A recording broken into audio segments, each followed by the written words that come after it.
We love our kids so much and we just want to give them the world. And yet it is such a fine line between spoiling them rotten, like truly rotten, and helping them be self-sufficient, So, and even to the point where parents were doing their kids' college applications and college essays. And I was so busy with my business that I didn't even know my kid, where they were applying or how they were doing. I was just like, if you want to go to college, I don't think you have to. You can be an entrepreneur without going to college, but if you want to go, you're going to have to figure it out. They did it themselves, and they got into the colleges that they wanted. When I was hearing that all these other parents were literally filling out the applications and doing the essays, like, how does that make your kid feel? Welcome back to the show, Disruptors. I'm your host, Aaron Hale, and this is Point of Impact. Today, we've got an incredible guest. Kathy Fettke she's been at it for a little over 20 years now. And her passion for real estate and economics has taken her to be invited multiple times to regularly to Fox News, NPR, CNN, NBC, and she's widely known as an expert in the field. Number one best-selling host of Retire Early with Rentals. And the host of 2 podcasts, Real Estate News and Real Wealth, as well as the regular co-host on the Bigger Pockets on the Market podcast. Among other things, she's also the co-founder with her husband of the Real Wealth Incorporated, Real Wealth Network, which is a community of vetted real estate investors, brokers, agents, where over the last 20 years or so have transacted over $1.3 billion in real estate investments, and have incredible stat, given away over $850,000 to charity. So Kathy has found her passion in real estate and found her freedom through investing, and she's helping others to do the same. Kathy, thank you very much for being on the show. I can't wait to get into it. Thank you so much for that intro, and it's really an honor to be here. Well, I'll tell you what,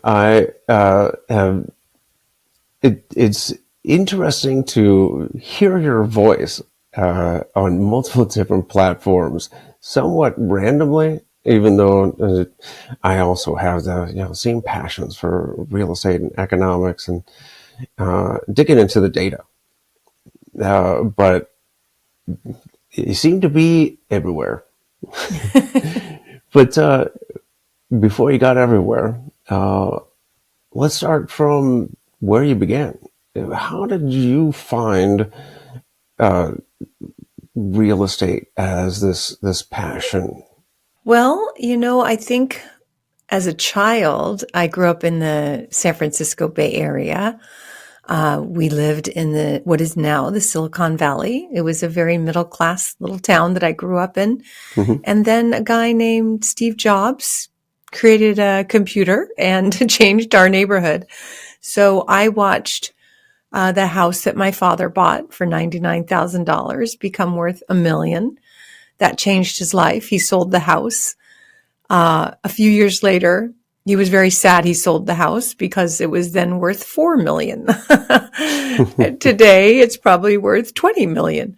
Now, that's San Francisco, and that's not everywhere. But I remember thinking, well, I want to do that. But it was so difficult. The San Francisco Bay Area is expensive, and the idea of saving the amount of money you would need, which would be hundreds of thousands of dollars, just was out of reach, completely out of reach. So we were renters, my husband and I. As renters, we discovered kind of how to be landlords back then because rent was expensive too. So we would often rent homes bigger than we needed, and we would rent out rooms within the house, kind of separate it and that would help us with our income.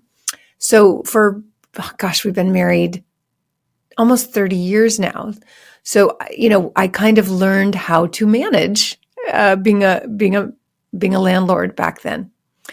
The year that we got married, my father, he called in desperation. He had been traveling and he was ready to retire. He was so excited. He and my mom were buying an RV and they were going to travel the country. I don't know if they would have actually liked that, but that was the plan. And he called and said, I have a problem. A multifamily property that he had invested in and he depreciated over many years. He took all these tax deductions and then he got a letter in the mail because he didn't have email yet. And the letter said they had sold the property, and that left him maybe 2 or 3 weeks to find a replacement property, a 1031 exchange, so he wouldn't have to pay all those taxes back. And he was out of town and freaking out. So I said, well, Dad, how can I help you? And he said, I just need to find a property that is around $400,000 or $500,000, and I just need someone to manage it. And I said, well, Dad, I'm getting married. Why don't Rich and I find a property? We'll manage it and someday inherit it. We'll refinance it. We'll give you all your money back. I really didn't know much about real estate, but that all just sort of made sense. And he said, great. So I went out. I drove around the neighborhood I wanted to live in. I found a massive house, 6-bedroom house that was in the $500,000 range, kind of amazing in the San Francisco Bay Area. But this was, like I said, almost 30 years ago. And I said, Dad, I found your house. He drove out the next day. He's like, this is going to meet the 1031 exchange. Great. So we were able to move in there, be the land, basically manage it. We turned it into a 4-plex. We kind of were able to live there for free. The property went up in value really quickly because of, it was, I think, just good timing, really. It was kind of an accident. But because of that, he was able to refi, get all his money back out of it. And then the idea was, well, Rich and I will just take care of it and someday we'll inherit it. And we learned that under that scenario, all of the taxes that my dad would have owed would be wiped away when you inherit it. It's called a step up in basis. So if he bought the property if he invested, let's say, $100,000 before, and then that deal was worth $200,000, you'd pay $100,000 gain, right? But unless if you pass away and your kids inherit it, then the value goes up to market value, which is 200, and there's no tax. So that was kind of my entree, and it was a win-win for everybody. So I learned early on that one of the ways to get into real estate with no money is to help somebody who's in a tough place. Was there any consideration for other methods for investing and wealth generation before you got into real estate, or you just knew because of your dad's experiences? Well, I had been becoming aware of my, I want to say wealth mindset, but what I really mean is my lack of wealth mindset. I grew up the youngest of 5. Even though my dad was a dentist and I grew up in a middle-class neighborhood, we were on a tight budget. I wore all the hand-me-downs of all my sisters. They were always outdated and ugly. We never had extra money. Our vacations were camping. It was a lovely childhood, but just we didn't have money. And never went out. My mom cooked. So that's the price you pay when you have 5 kids in the San Francisco Bay Area. So what that translated to, and also I grew up in a very religious family. And as you probably know, there's some belief that God frowns on wealth, that it's that you can't be wealthy and love God at the same time. So I had a lot of these limited beliefs that had me think that, why would I want to be wealthy? That would be sinful, that people would hate me. I would, it's just this mindset. And I became aware of it when a friend of ours, brought us, we didn't have any money, and a friend of ours just showed up on a Christmas and brought ladders and people and completely lit up our house and brought a Christmas tree just to love us. No charge. And Rich and I look out of our little place and we see our house completely lit for Christmas. And we went out to, hug our friend, like, oh my gosh, this was so sweet. And he's like, you're welcome. And he walks in the house and he sees this fax machine on the floor and it had a $50 like Post-it note on it because I was going to sell it on Craigslist for $50. And he looks down and he says, oh my gosh, I need a fax. And I said, okay, it's just $50. And here he had just given us hundreds of thousands of dollars worth of lighting. And I was so cheap in my mind that I was going to still charge him for this fax machine because I needed the $50. And that was the moment I realized, oh my gosh, I have a lack mindset. I'm sitting here looking at someone with an abundance mindset. What do I need to do to break through this? So I spent a lot of time. I read a lot of books. I did meditations, self-hypnosis, listening to tapes to break through this limited belief that I had. And it took a while. But it was only until it's only until my subconscious would accept the idea of me being wealthy that I could actually become wealthy. Because if your subconscious does not accept that idea, it will never let you. You'll sabotage over and over again. So that really, to me, is the first step. You're so right about the limiting mindset. And even, you could even tell yourself the different beliefs, but there's some kind of, it's that ingrained learning, maybe a generational thing.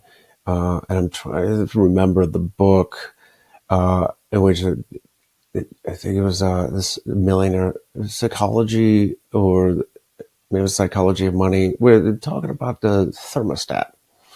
And if you have too much money, for some reason, then more money than you believe you need in an account, somehow you find a way to spend it. But if you don't have enough in there, you find a way to hustle and fill it back up. But you got to learn how to turn that thermostat up. Yes. There's definitely a corollary in what you were talking about to the rich dad, poor dad story. Mm-hmm. The two different dads and the completely different mindset behind money. Yes. But I was taking off all the ways in your first story with your dad and the 1031 exchange of how many different ways you can partner with the government to create wealth through real estate. For one, and that's just a completely different mindset shift from what we're taught and what sometimes many of us grow up with about the government and taxes and 1031 exchange. Right off the bat, you get to kick the can down the road, so to speak. And then depreciation and the tax bases step up. All of that. It's almost as though for a real estate investor with a grasp of the tax code, or at least a basic knowledge of it, taxes are optional. Yeah. I mean, especially today, we have a new president coming in, or a second-time president who is going to make it very beneficial to continue to invest in real estate and other assets, with the belief system that if you incentivize business, more business will happen. There'll be more jobs and so forth. So with the short-term rental, for example, we bought a brand new property. We're shifting our investing today to fit more of our lifestyle today. I turned 60 this year. Rich turned 60 this year. And we've owned properties since that time all over the country that cash flow, but we never go see them. And We just decided, why don't we sell some of those in 1031 into a more legacy property, one that we can enjoy, have memories, use in an area that we would love to visit, but then also short-term rental that property when we're not using it. So we had a home built in Park City. We love to ski. We love to mountain bike. It's kind of got all the things we love to do there. Bought this second home. We're going to be spending Christmas there, inviting all the family, wonderful memories, and also rent it out when we're not using it. So it covers the cost of owning it. But we just did our cost segregation study, and that basically breaks down all the things that you can write off in 1 year. Unfortunately, this year with Trump's tax code on bonus depreciation, you can only take 60%. A couple of years ago, you could take 100% bonus depreciation. This year it's 60. Now Trump may reverse that. We don't know. But with the cost seg, it's like $185,000 that we could write off because of this short-term rental / vacation property. So we're incentivized to do this. It's crazy. But we're providing space for other people to create memories. And, I'm not going to guess why the government gives us so many incentives. I know why they do on rental property, because you have to ask yourself, do you want the government to provide rental property, or do you want people to provide rental property? And typically entrepreneurs do better than the government. So the government tried to provide rental housing for many years and projects, and that just, it didn't end up being fair. The kids growing up in the projects weren't exposed to, people with higher incomes. So that they changed it and said, well, we'd rather give this government funding to spread out people who need government assistance into regular neighborhoods and not just segment everybody into one area. And that means incentivizing us to buy those rental homes and provide rental housing for people who need it. My goodness. Between what you just said and almost sounded like positive stuff about Trump, you got to be careful how loud you say that. Are you in Malibu right now? Yeah, I'm very agnostic. Real estate has performed very well for me through every administration, so I don't care. Real estate, elections and presidents don't necessarily affect real estate. The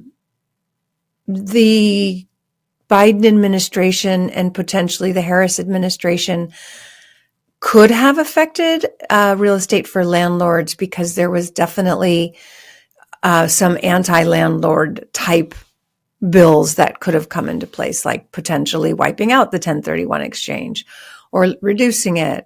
Or I think she had, I forget what she had proposed, a higher tax on landlords or something. So it had the Harris campaign won, it might have affected some of the benefits that real estate investors enjoy.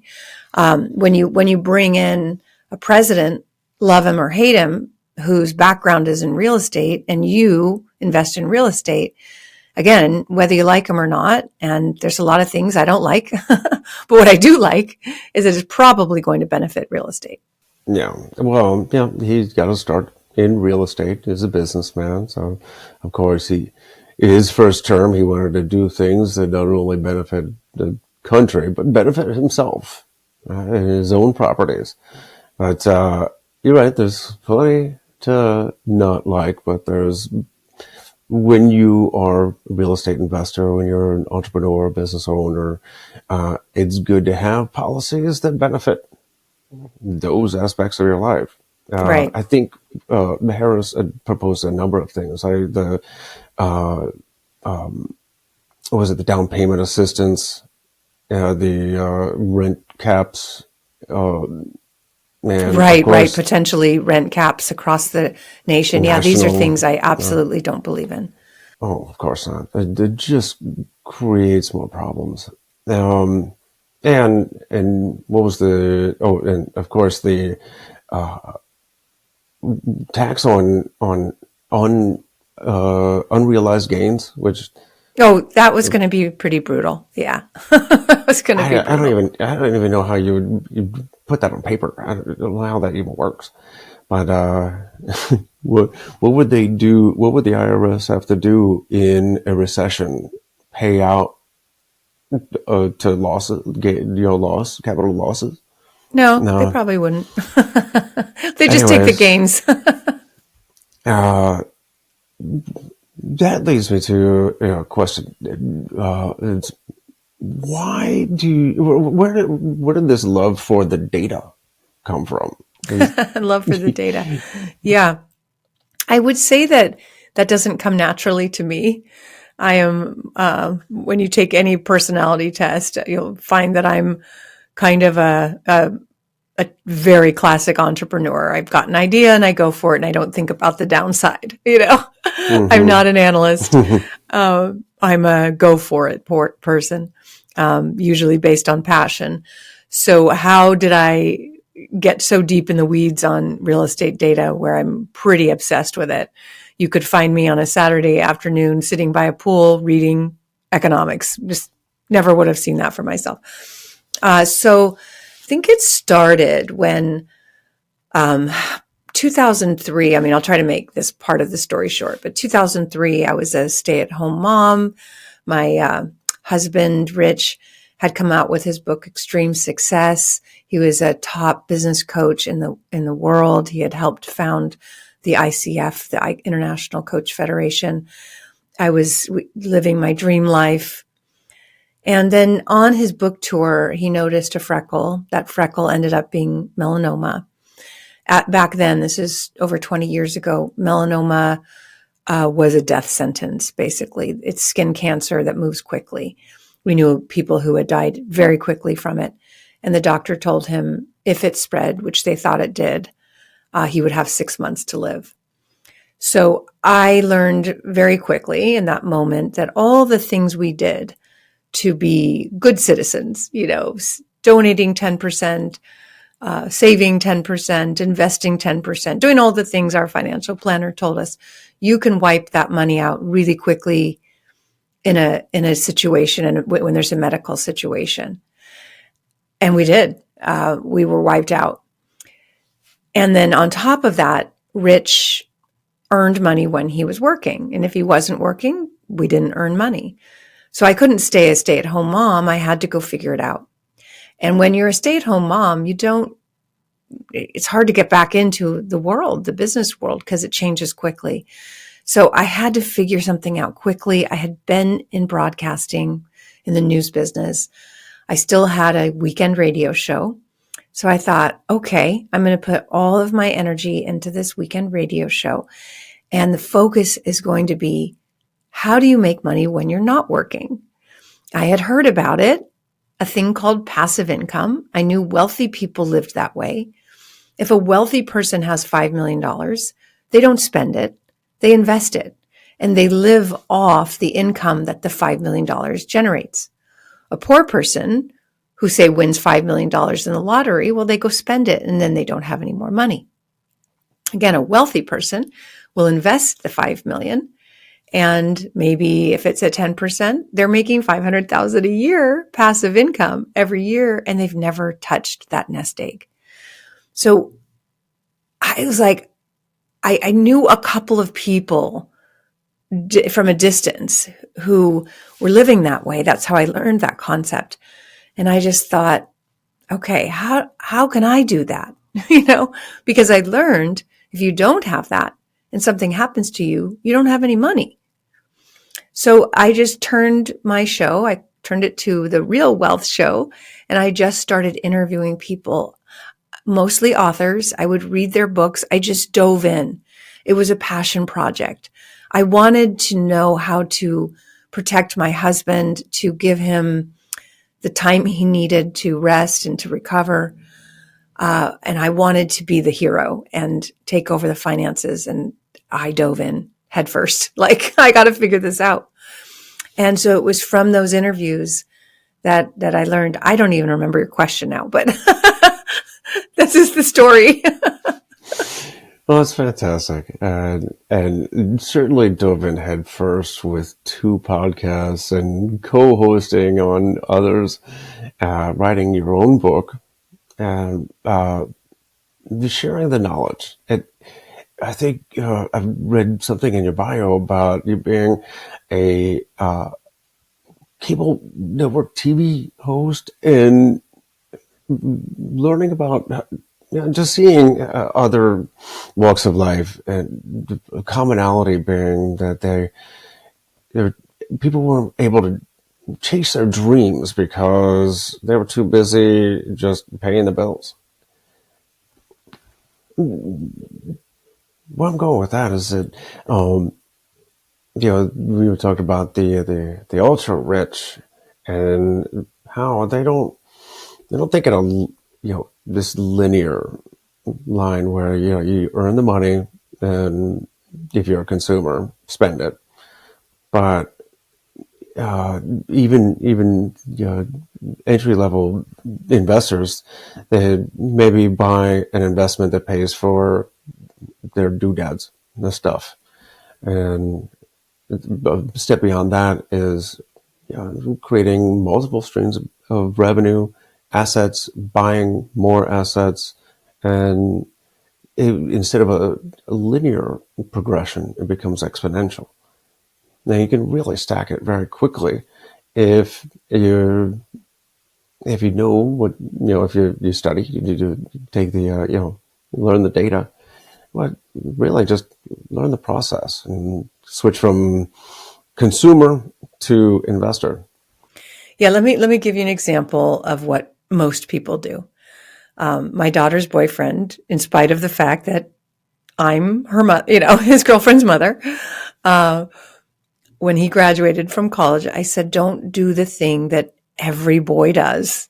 Don't get a fancy car. I know you want one. I know you could walk into a dealer and get one, but then you're going to have a huge car payment. Well, what do you think he did? He got a really nice car. He was stuck with a huge payment and had to drive Uber just to make, ends meet. My other daughter, on the other hand, and now he's told me, I wish I'd listened to you, and now he's on the right path. My other daughter, when she graduated from college, she was about to do the same thing. And for some reason, my oldest daughter listens to me. It must be the oldest child syndrome. But I said, honey, you have a car. I gave you a car when you were 16. It's an old car. Sure. It's 20 years old, but it still drives. It's paid off. It gets you to work and back. You don't need a new car. And if you buy that new car, your debt to income ratio is going to be completely off, meaning that when the bank looks to see if you're an eligible borrower, they're going to look at how much debt you have and determine if you have room to borrow more. If you buy the car, you won't. You don't make enough money. I said, what I request is go speak with a loan broker, a loan agent first, and just see if you qualify for a house. She's like, Mom, I'm 22. I'm not going to qualify for a house. I said, just listen to your mama.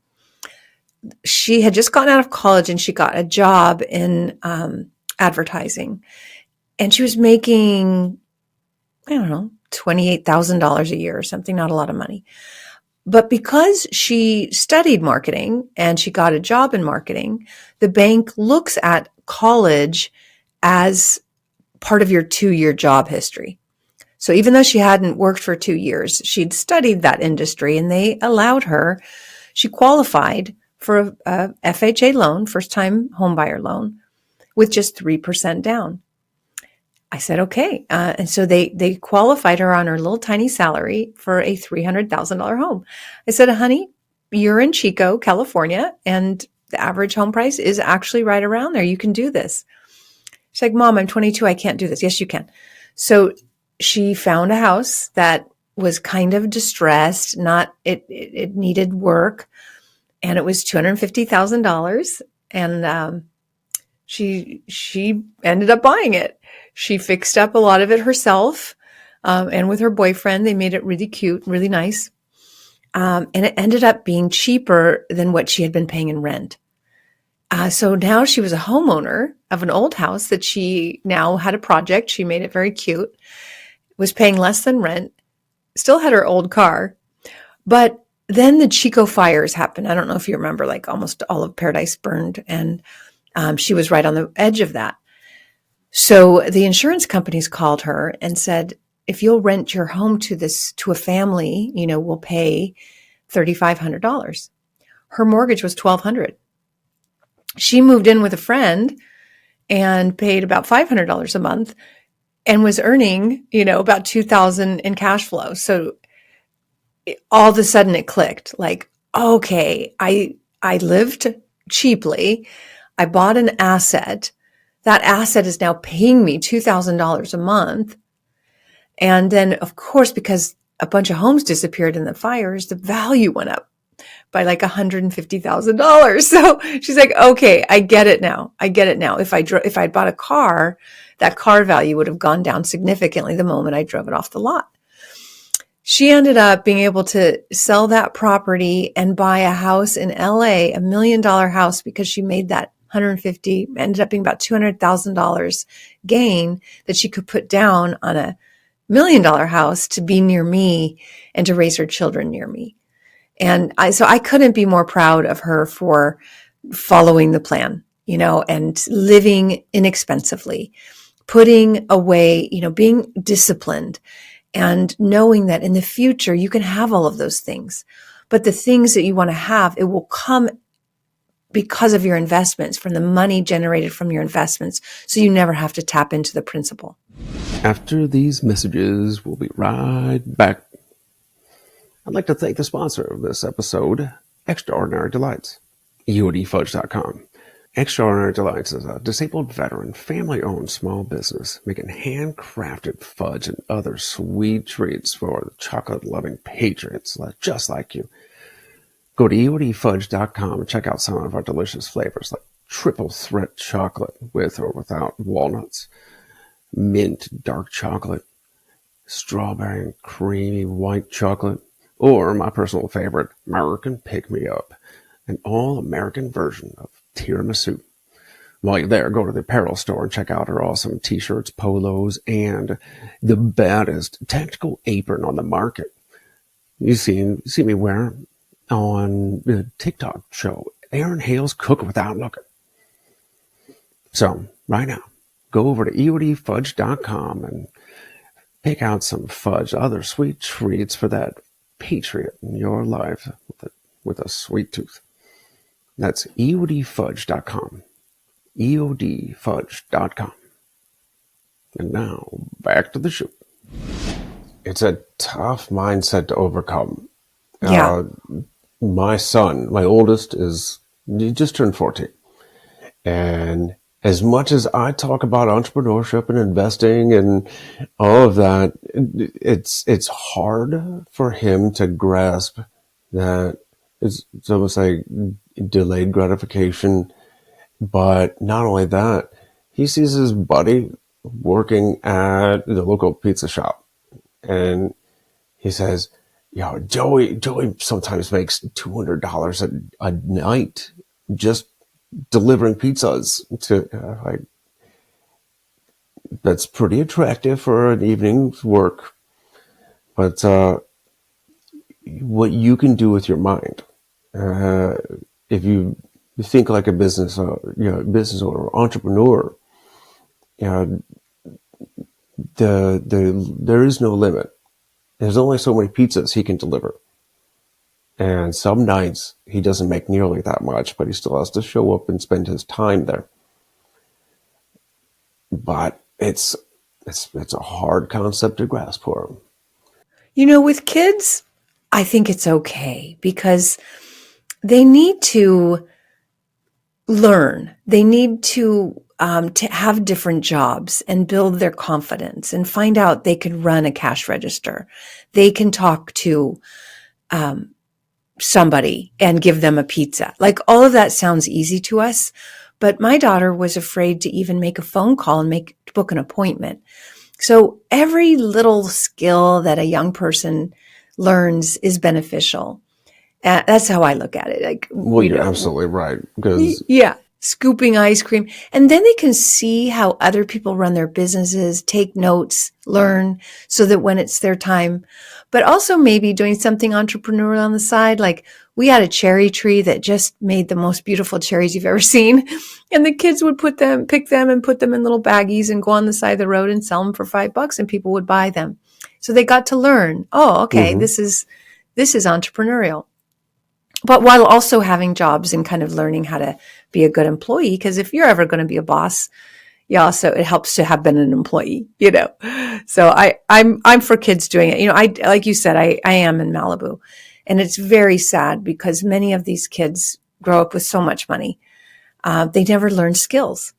They are given credit cards, Uber cards. They can just spend as much as they want. So the idea of going and delivering pizzas, why would they ever do that when they can get $200 from mom and dad in a heartbeat? So I didn't do that with my kids. We never gave them money, maybe Christmas money, maybe birthday money, but they had to work for it. And because of that, they are just thriving. Whereas most of the Malibu kids, they just come in and living back home because they can live in a mansion and they have a credit card given to them. And unfortunately, they don't feel really great about themselves because, you know, they don't have skills, and nobody wants to just be rich because of somebody else. I mean, sure, why not? It's somebody else's money's nice, but that doesn't necessarily help with your self-confidence.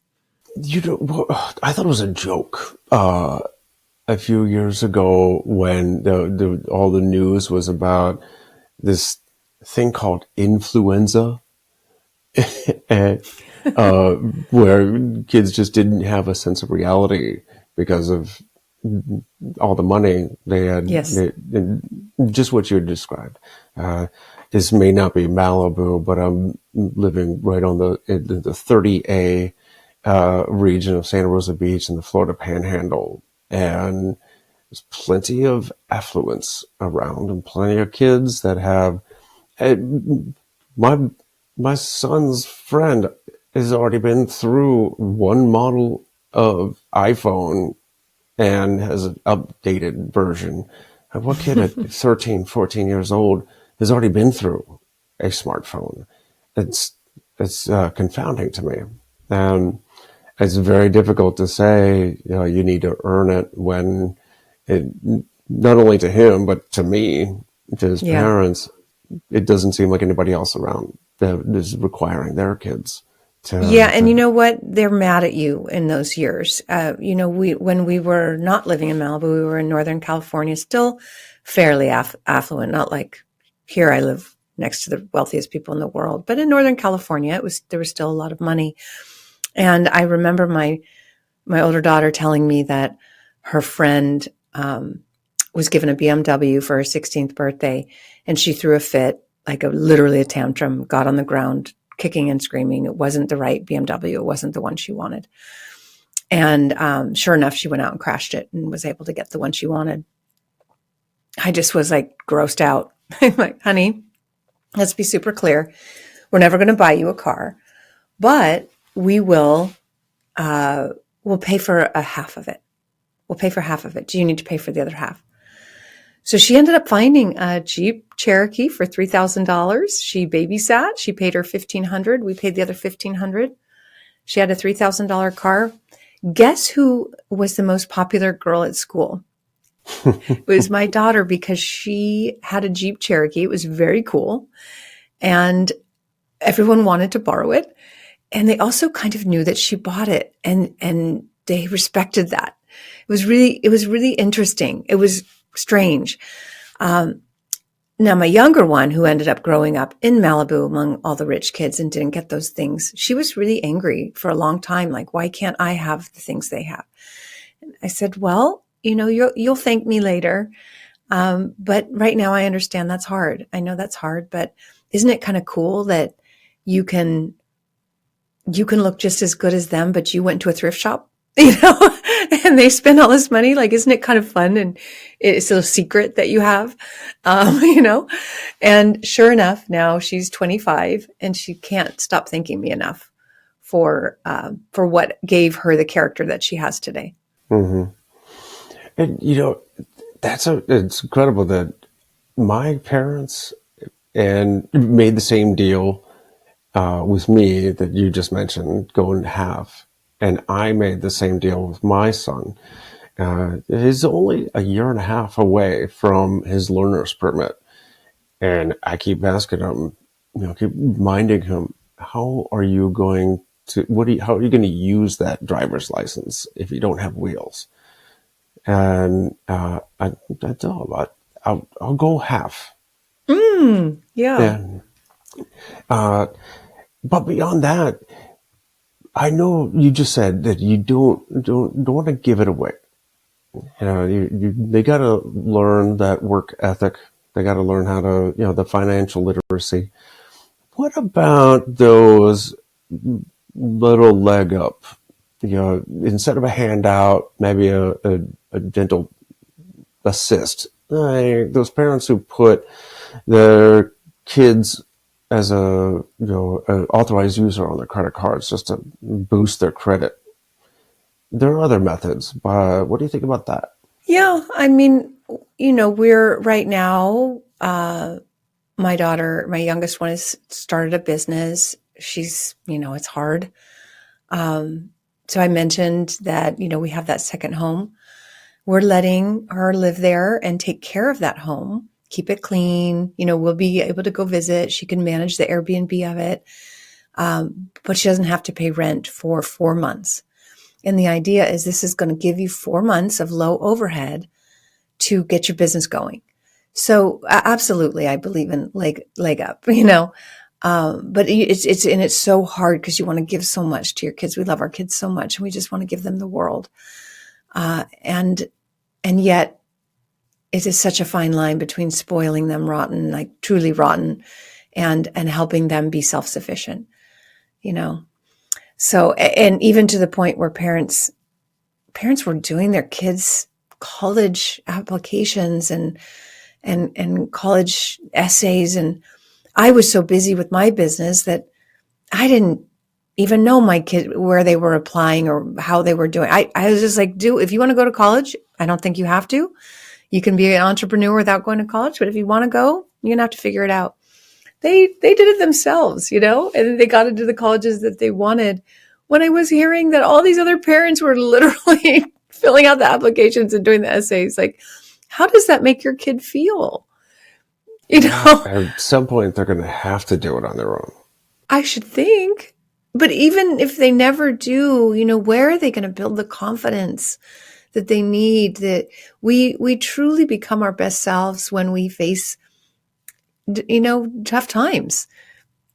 I think about my surfing career. Like when I first started surfing, I got hurt almost every time. I broke my board in half. I would get in people's way. But I kept going. I kept going. Now I can catch nearly every wave and I can do it. But, I would just not be able to surf if I didn't allow myself to go through the tough time of becoming a surfer, right? It's true for anything. It's true for anything. So, kids have got to learn that, how to apply themselves and that's what really truly brings joy in the end.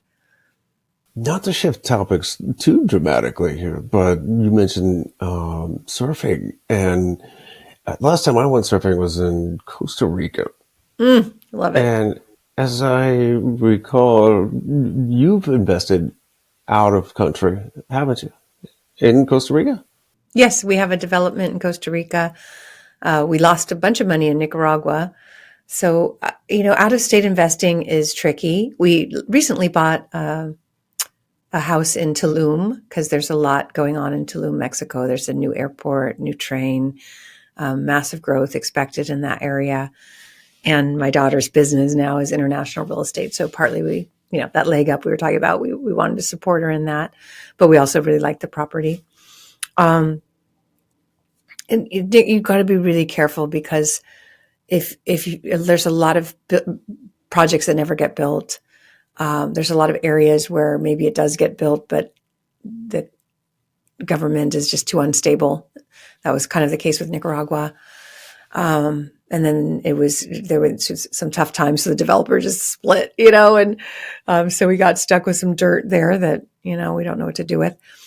With the Costa Rica project, that was really tough because it's a retreat center, and then COVID hit and the whole country closed its borders for a long time. So that got stalled. It's challenging to invest internationally. A lot of people are doing it. Like I said, my daughter is, her probably most popular is buying on the coast of Spain and Portugal. That's kind of become a hot spot for retirement because it's not that expensive and it looks like California. It's beautiful. So, just got to be really aware, make sure you're investing with people with a proven track record. Mm-hmm. Why, we invest in short-term rentals and do some, syndication on, with the, active income, that we put into, our day jobs, we put into the short-term rentals. The short-term rentals revenue from that goes into some syndication deals as a limited partner. But I lived in Italy for 4 years while I was in the Navy, and I am dead set on buying a villa somewhere along the coastline. So I'm definitely curious about investing, as a foreign investor. But I wanted to ask you one more thing about recent current events, and well, one is when Mexico. I'm curious to find out how our relationship with our neighbors to the north and south go in the next year and the following years. Yeah, that's a question I can't answer.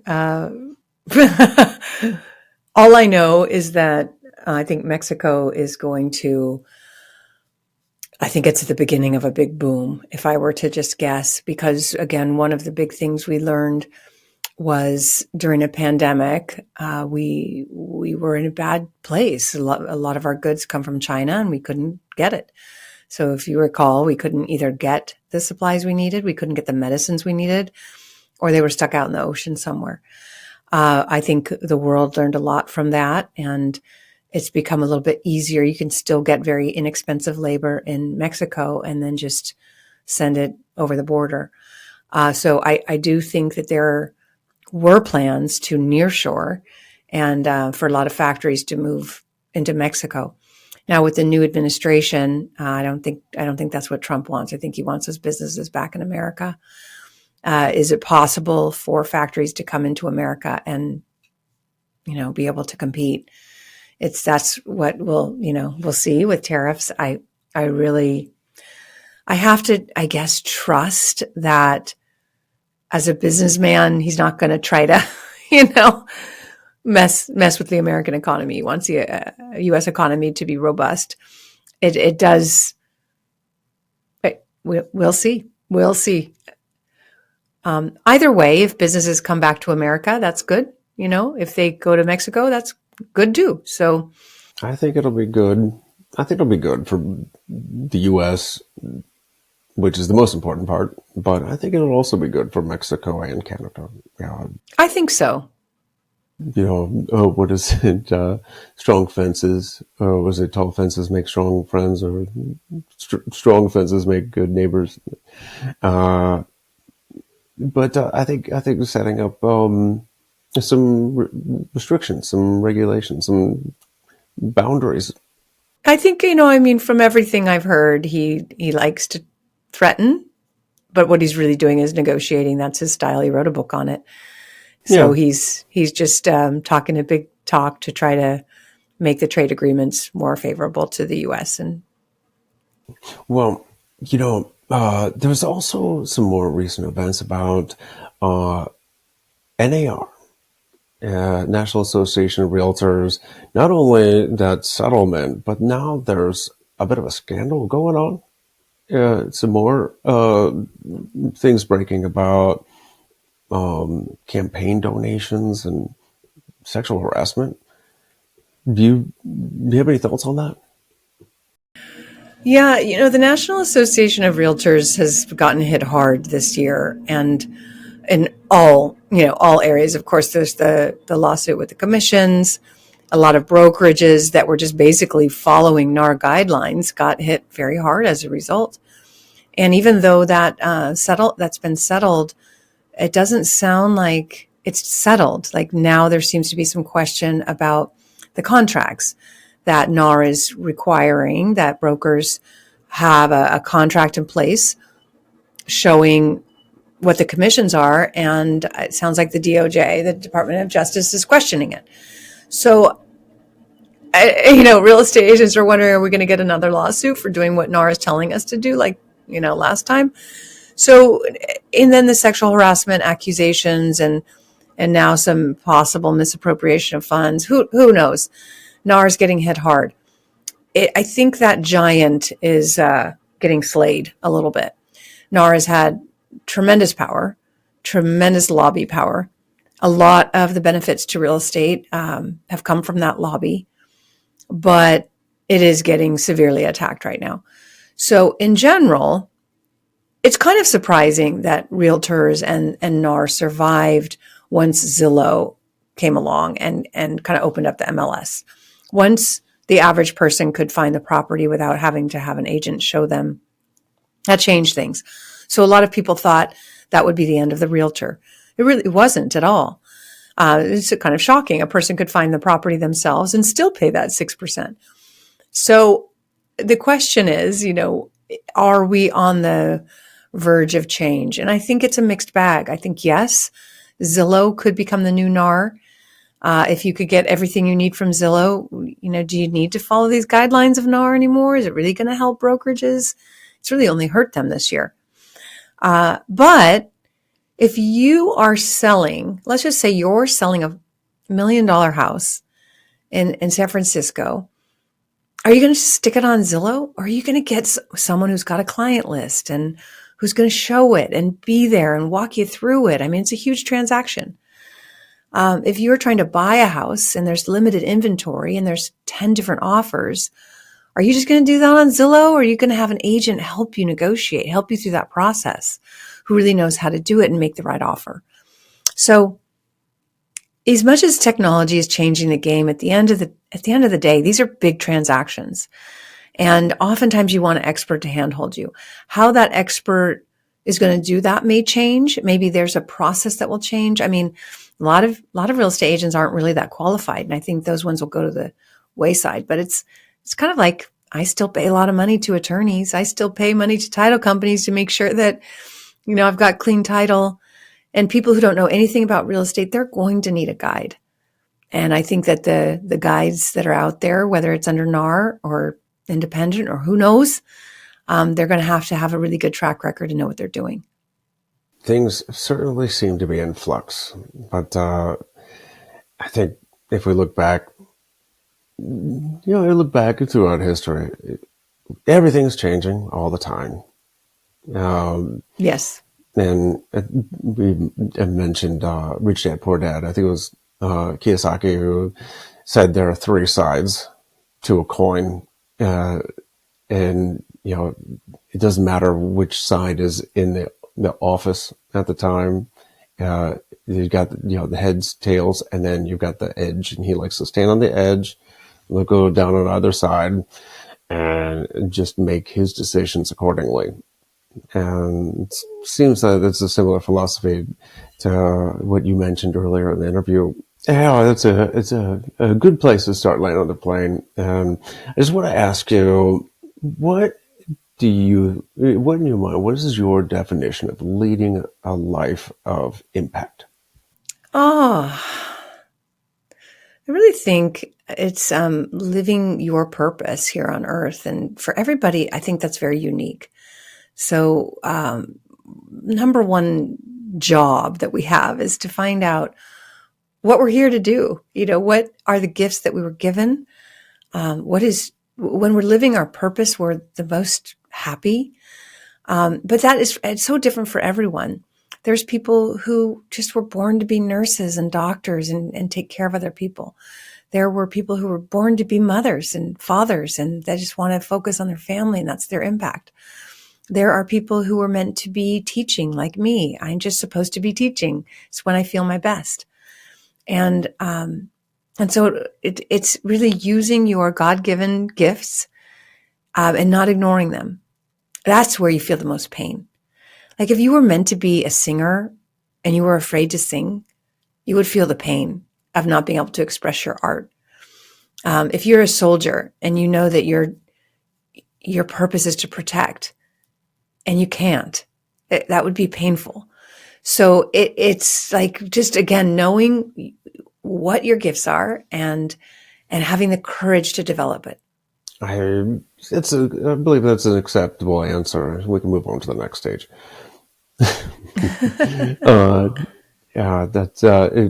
You said if, and there's no if. Yes, I'm a soldier who's no longer able to defend, but you're doing it in different ways. I do. And you mentioned being a father and a teacher. And, yep, the soldier will never leave you.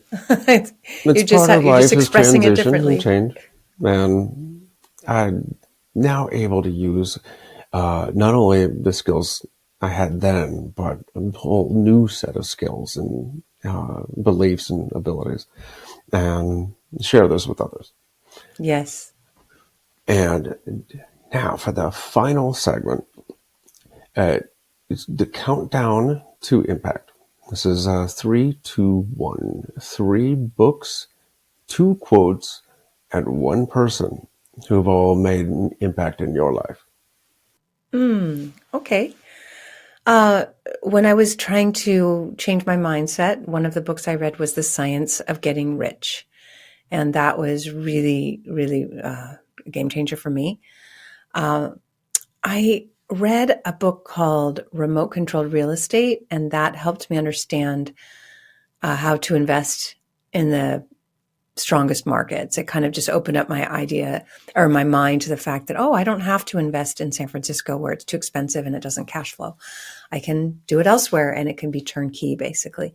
And now our business is completely built on that concept of helping other people be able to invest out of state in areas that cash flow and still have growth and possibility. And then let's see, the third book. Oh my goodness, there's so many. Oh, I would say Rocket Fuel, as that was another book that helped me understand my gift. I had been CEO of our company for many, many years, probably 15. But when I read Rocket Fuel, I realized, I'm not really meant, I'm the visionary and I need my integrator and we need each other. My skills aren't necessarily execution, it's visionary. So when you can really understand who you are and what your strengths are, that's what creates the rocket fuel basically. And then we realized it was my husband who loves the execution and the detail. So now he's the CEO. I had to let go of the ego around that and realize I'm really the visionary. And that's where I thrive. So anyway, that book really helped give me that awareness. And I think for many visionaries out there, they're trying to also be the CEO and they're just messing things up left and right because that's not our strength. We have different ideas every day. And if you have a different idea every day, your team is going to lose their mind. They can't keep up with you.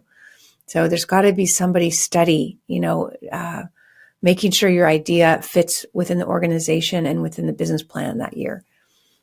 So yeah, rocket fuel. Then what was number 2? 2 quotes or rules of thumb, lesson learned.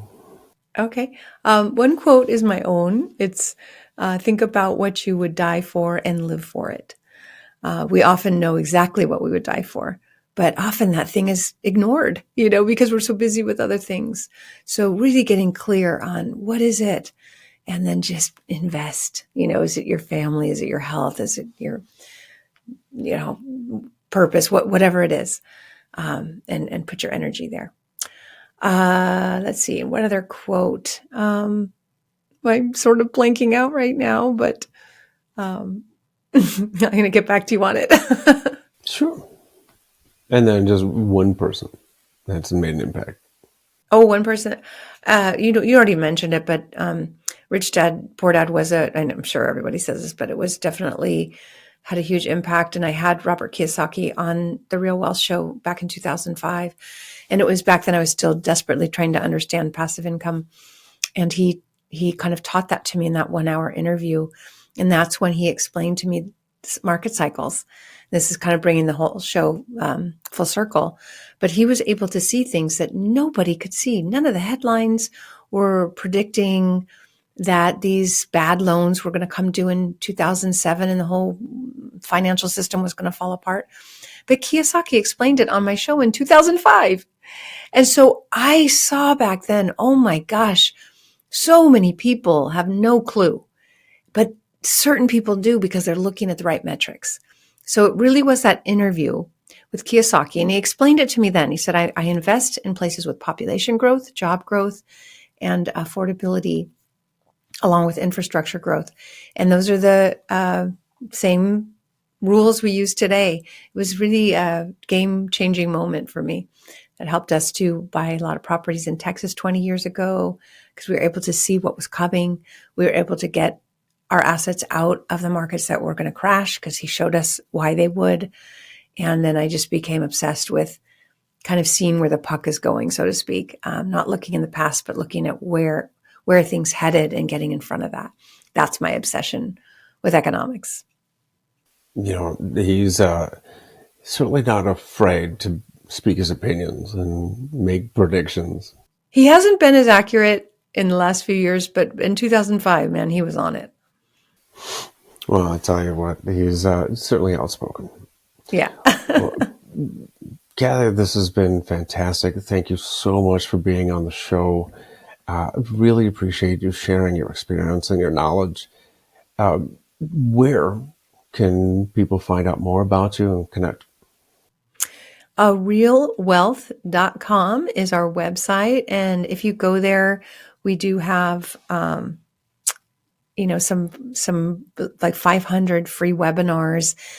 Again, it's free to join. That's kind of been our thing, is to give access to information. We make our money on a broker to broker situation. So if you end up buying a property through a network, it doesn't cost you anything. And you get the mentorship and the hand holding and direction. You get access to a team, property manager, all of that. But it's really the broker on the other side who pays us. So realwealth.com. Awesome. That will be in the show notes with your book recommendations and quotes. I just want to tell you thanks one more time. Thank you so much.